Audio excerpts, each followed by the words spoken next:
Why does it work, and how does it work? Because you'd think, okay, if I'm cutting down a bunch of trees in a forest, that's a problem. That's a problem. How can that be sustainable? Yeah, so it's a great question. I get it all the time.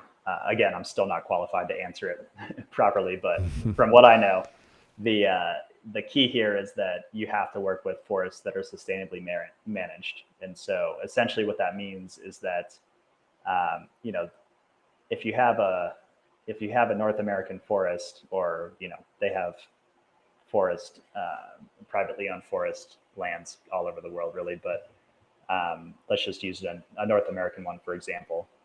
Um, it's for the most part, it's a for-profit industry, and so these lumber mills, they harvest wood, they convert them to different wood products, and they do that at a profit.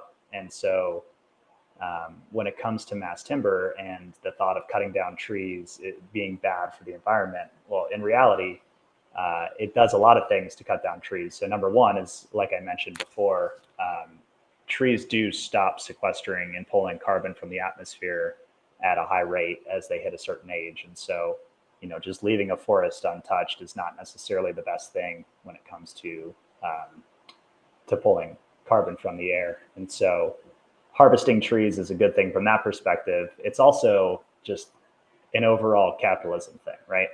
Like, if you are operating as a profitable forest and it's a product that's in high demand as mass timber and people are building with it, then you're going to continue operating that forest land as a for-profit lumber mill.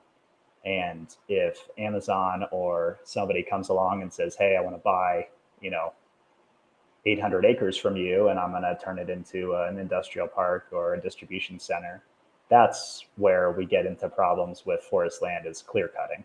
And so if you have a healthy lumber economy and it's profitable to continue to operate these mills, they're harvesting just a tiny little fraction of the amount of forest land that they have available right now. Like, we're not running out of trees anytime soon. And every time they harvest, they're continually replanting because it's in their best interest as a business.